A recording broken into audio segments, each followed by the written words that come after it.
I even eat from the garbage already. My drug of choice was crack cocaine. I've never smoked marijuana, be honest with you. I tell myself, you gotta make a choice, or else you can die like a stray dog on the road.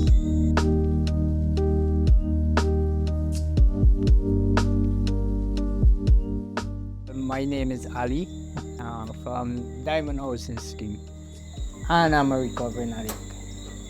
So with Diamond Housing Scheme, this is where you're born, bro? No, I am originally from Youngstown, Bobbies. I was born up there. I grew up a place named 𝐬𝐴𝐳. From 𝐬𝐴𝐳, our family moved down to Diamond here. My dad get to work with the estate as a 𝐫𝐞𝐜𝐜, so that's why we end up coming down this way to live. God rest his soul in peace. He made that way for us. So you have wife and children or so? I have 2 kids, a boy and a girl. My first wife for my daughter died. My son lived with his mom. We separated. As I said again, it's due to addiction, causes problem. You don't see it as a problem at that time. So could you remember the first time you ever used, and what was happening in your life at that time that led you to use? What was your drug of choice? My drug of choice was crack cocaine. I've never smoked marijuana. Be honest with you, I never liked the taste, the smell of it. I was into crack cocaine. Using crack cocaine, I actually stopped drinking alcohol and was just using crack cocaine alone. Stopped smoking cigarettes and just smoking crack cocaine alone. You know, but jumping into crack cocaine, I did not become an addict overnight. It's a process. I started out with alcohol. I never used to drink in my young days, you know. I was at the age of 21 when I started to drink and smoke. Because I actually grew up on a timber grant, a Bobbies River named Bamboo Landing. And coming out, you know, I didn't have this young boy days to run about the place and, you know, chasing girls. At the age of 14, I was on the timber grant. So when I reached 21, my first beer I took, that's the first time I can take alcohol. And I think that is where the step down headed, because it started with alcohol. Continue drinking, then the alcohol get progressive. Then left the timber grant and stay out here. Look for a job out here and reach friends out here. Friends did not introduce me to it. Alcohol, drinking alcohol, getting high, you want to get more high. I was with the mom, wife, and the guy was using. So he's the first person that gave it to me, but I did not take it for anything. You know, you drink like last night, went and party last night, next day hangover. And I used it on my hangover, and that gave me a kick. And that kick, I kind of like it, but I did not continue using it. I started to use like once a week.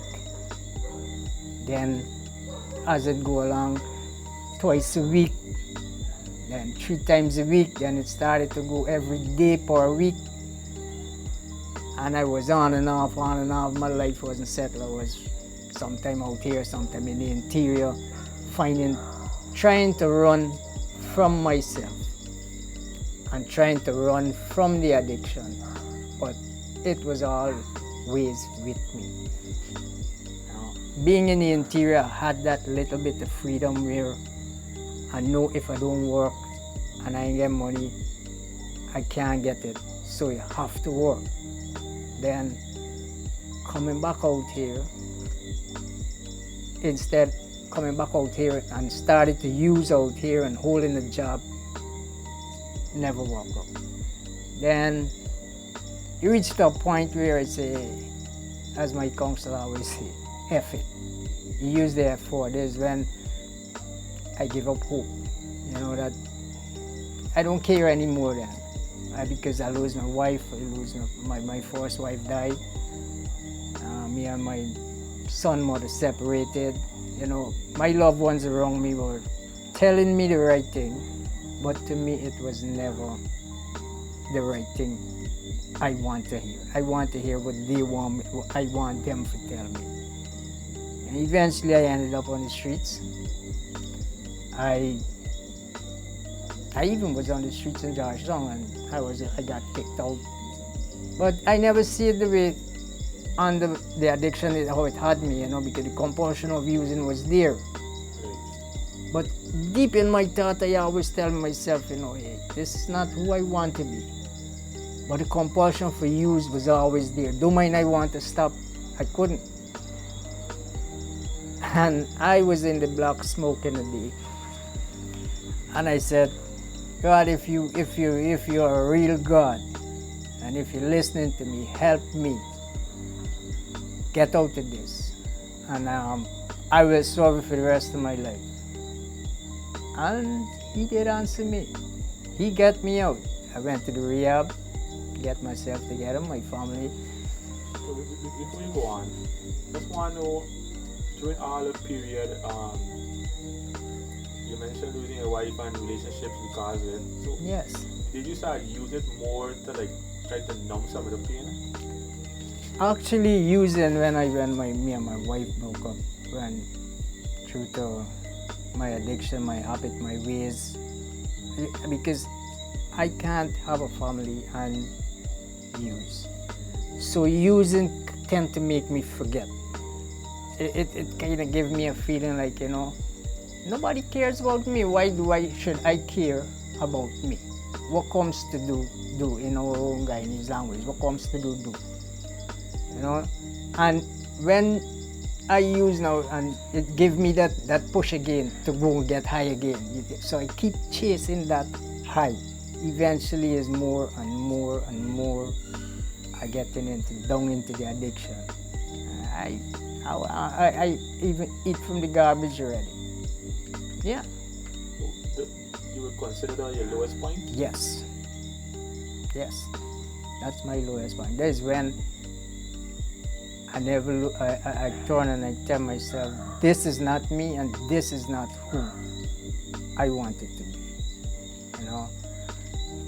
And as I said, God answered my prayer. Was there a time you ever thought using that you wouldn't make it? Yeah, many times. I even had suicidal thoughts. I even go to tell myself, hey, I'm going to get real high tonight to the max and then just end it all. Yeah, suicidal thoughts were there, you know, but there was always this little voice in my head telling me, this is not you. This is not what I want for you. You can do better. Just make that choice. I was clean for how long? Let's see. Almost 3 to 4 years. I had a wonderful job, and I had a relapse last year. But July, I had a relapse, and with that relapse, I learned my lesson there, you know, because I wasn't vigilant enough, I should say. I used to, as they say, addiction is not, you don't do it for 1 year, 5 years, next week. You do it one day at a time. True. And I wasn't keeping myself, I wasn't doing a recovery program. I wasn't doing my recovery program. And I lost. I accept my defeat, you know. But no, I did not stay down. I get up and go there. Give it another try. I want to, before we go into, we had touched on the recovery process. I think it's very important to let person understand it. And person probably go through the same thing secretly to understand the step to take. But just to set some light, you mentioned you played street at one time. What was it like for you? How did you, at one point in time, moving from a comfortable bear in a home to now basically on your own in streets. Oh, exactly. Living on the streets, for me, it was, how should I say, an experience for me. Experiencing what life on the street is about.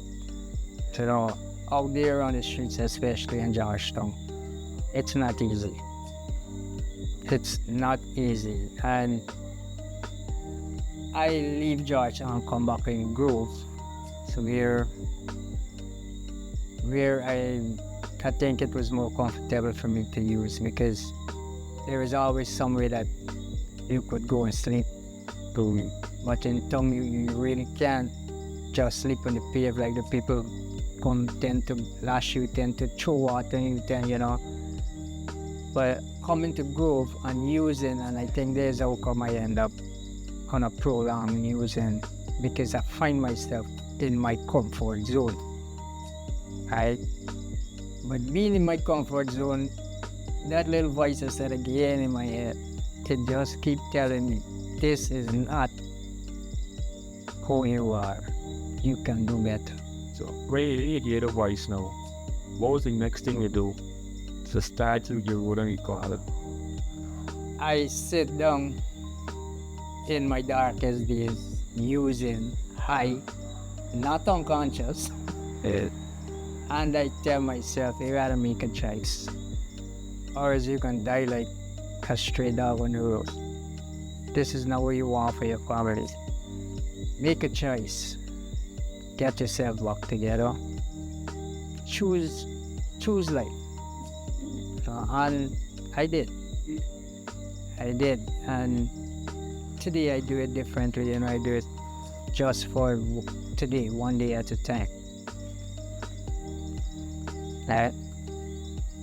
What sort of help you had in terms of like overcoming the addiction? Carol, it happened overnight, as you mentioned. I was in the rehab. Salvation Army Rehabilitation Center. I did a 6-month program. Doing a 6-month program is not just going in there and putting down the drugs or the alcohol or whatever addiction you have. It's about change. You have to change your entire thinking, everything for you. You have to change. If you're a man that whenever you're speaking to somebody in your course, when they're talking to you, they use the F and S language in between. You change. You tend to speak differently. You take that out.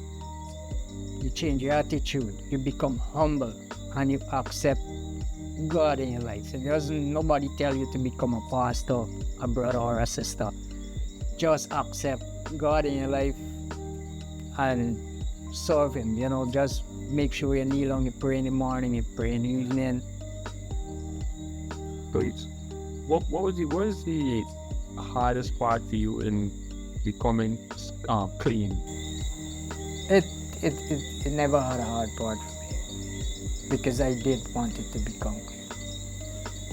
I did need to become clean. I made that choice, so it wasn't hard for me. It was never hard. I make that choice, and as I said, I go by, I actually live by a quote. The choices we make, the consequences we face. Either good or bad, I face it. And I think this will help me through my recovery. I always tell myself, you know, the choices I make, the consequences I face, either good or bad. I have to face it because I make that choice. So it never.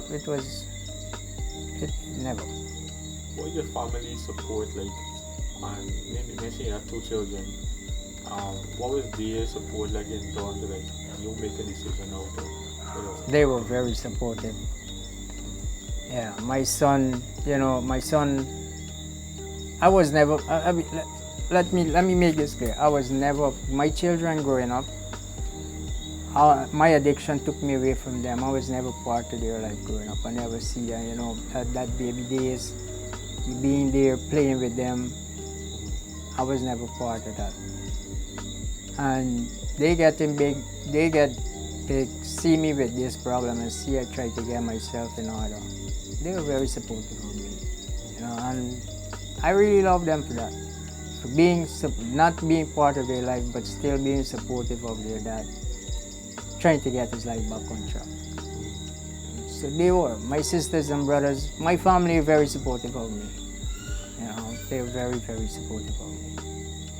So, what today, what would you say you're most proud of today? I'm proud of me today, getting my life back on track.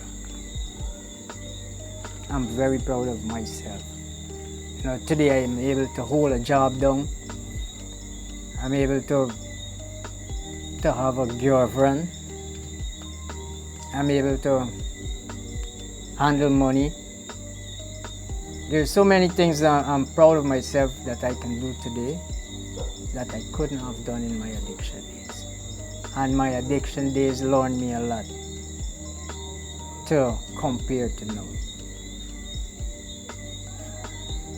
Were you able to kind of like forgive yourself for certain things that happened during that period of the addiction?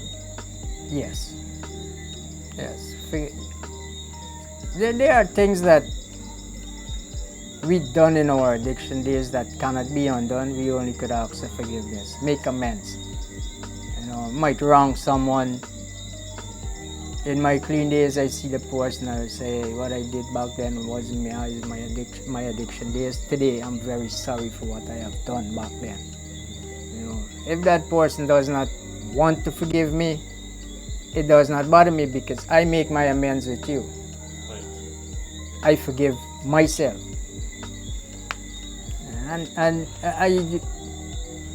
I personally cannot hold on to no grudge. If me and you have something, if I tell you something that makes you feel bad and I realize that is a mistake I made, it is by all due respect for me to come and correct myself with you. Being a recovering addict now, what do you think people need to understand about addiction and trauma?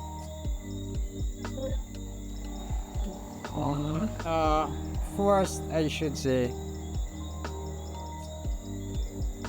addiction does not happen overnight. It's a process. Your loved ones might be using today, one tomorrow, one this week, or one till next week.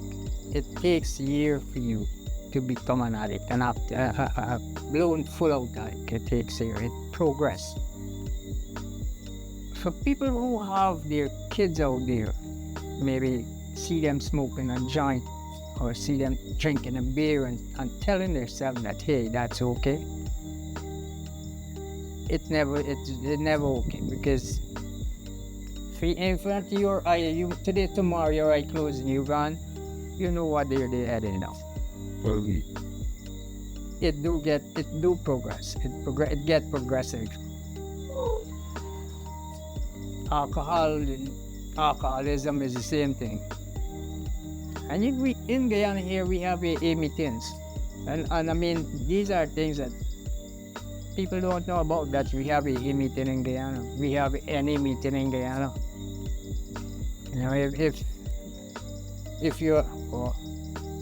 If you're an active addict and you clean for 2 days, you don't want to go to a rehab, there are any meeting you can go and sit down. Get your views, get help out there. What do you mean, like? Any meeting is Narcotics Anonymous, where we sit and you share your views. I'm not, how should I say? I'm not going to explain it because it's very anonymous. It's anonymous. Yes. AA meeting is the same thing. AA is Alcoholic Anonymous, NA is Narcotics Anonymous. Brilliant. Right? And we have it here. But what is something that keep you going? Let's say you got a urge to use or something. What is something that keeps you going and say, no? I know you would argue that because urges do come. As a recovering addict, urges pop up from time to time. But I always, as I said, that too shall pass. It wouldn't stay forever. Urges gonna come. All I gotta remember is where I've been in the past. Where I've been. I never forget my past. I keep my past right in front of me. Once that urge pop up, you tell yourself, hey, not me.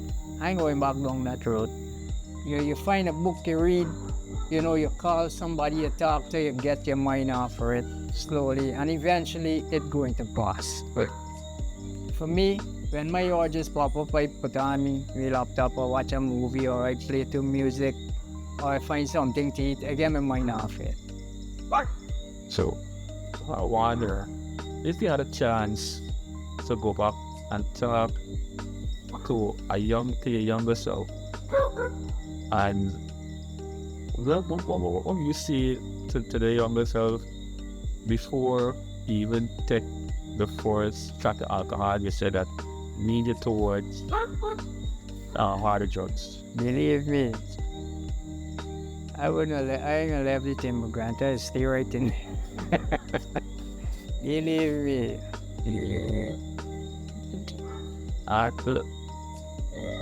This one wanted to give a word advice to persons out there, so that they could also draw some sort of inspiration from you. What you tell persons out there who are struggling with the same sort of addiction, probably now starting to use it, thinking about using. Say no to drugs, no matter what. Anybody that call himself a friend to you and give you a joint to say take a pull is not a friend. Stay away from them. There are help out there. If you need help, you now started to use, you need help, no matter what you go through in life, the answer is not drugs. That's not the way. Some people say, hey, I gotta burn a joint for settle me head. No, man. You don't gotta smoke nothing, you don't gotta drink nothing to settle your head. So there are ways you can do things. Deal with your problem on a clear conscience. Deal with your problem on a clear mind. Clean mind. You don't got. If you smoke a joint, you cannot think clearly. You drink a beer, you cannot think clearly. It clouds your judgment. There are help out here for those people for the youngsters who thinking with smoking weed and this Molly. Quit. You see, weed, crack cocaine, alcohol is curable. Not curable. Your brain cells could repair.